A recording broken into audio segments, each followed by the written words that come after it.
All right, Miles. One of the surprise teams this season has been the New York Jets. This is a team sitting at 7-4 right now. They're looking like they're heading to a potential playoff berth. Robert Saleh and this Jets organization gets a lot of credit for this turnaround, and we've seen a lot of signs this year that the plan is coming together. And they made a really bunch of really smart moves. And I know you have specifics and some evidence of that in particular. But before I hand it over to you, Jets fans, it's going to be that time of the year again, right? It's awards season. The NFL season's coming to an end in probably about a week, a month and a half or so. So we want to hear from you in the comments section below. Give us your picks right now for rookie of the year, offensive and defensive. We want to hear from you. Look, there's a couple guys on the Jets roster that may be up for these awards. So you don't have to go to the Jets, you can go someone else, but we want to hear from you. Comment section below. Give us your picks for offensive and defensive rookie of the year. But Miles, what do you have out in New York? Yeah, Nick. So Garrett Wilson, winner of the Pepsi Rookie of the Week award. I'm not going to say the real name because I think it's stupid.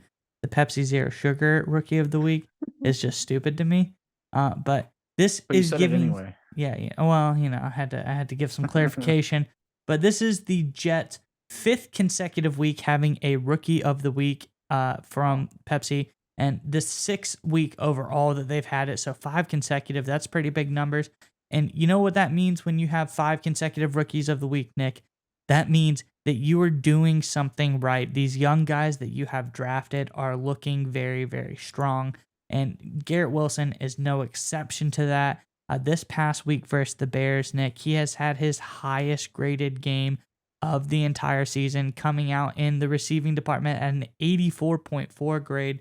So really big day for him, really big game in that regard for Garrett Wilson. He's doing a lot of things right. He's looking like a really, really smart draft choice for the Jets.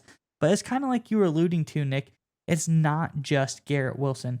There's a lot of young players all around this Jets team. Like you said, Sauce Gardner looks amazing. Garrett Wilson looks very, very good.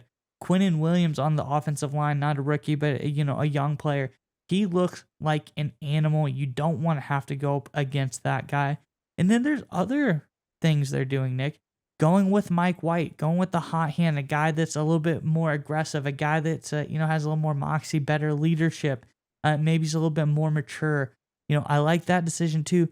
And I think the theme that we've been talking about today is just the Jets are a well-run team, and this is kind of surprising when you talk about the Jets. This isn't something that you think of a lot, but this new Jets organization with Robert Saleh as the head coach, this whole team seems very, very well run. They're making a lot of smart moves.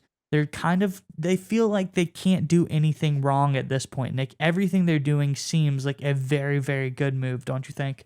Yeah, they're making the right roster moves, the organizational decisions, and credit that is Saleh, right? Obviously, I'm no doubt in my mind he played a big development in Quinnen Williams becoming the beast he is on the defensive line. Sauce Gardner was a freak coming out of Cincinnati, but Robert Saleh on that defense obviously did an outstanding job bringing him up to speed and getting him in the game and involved right away to be as effective as he is.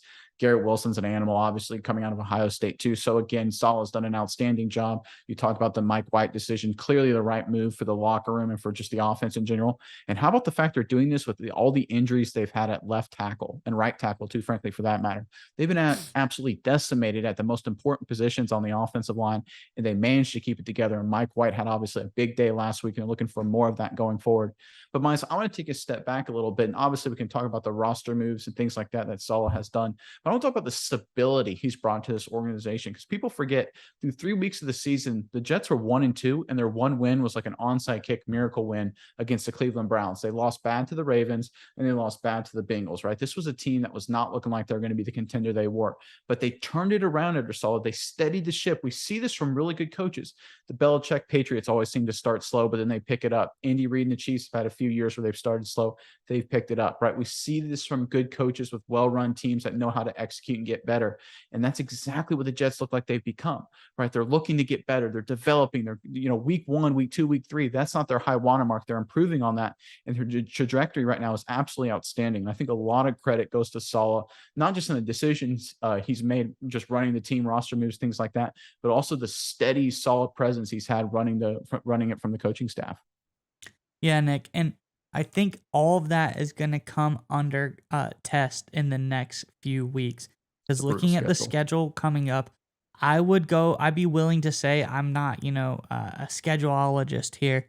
I couldn't tell you exactly who has the strongest strength of schedule, but I would be willing to say it has to be the Jets.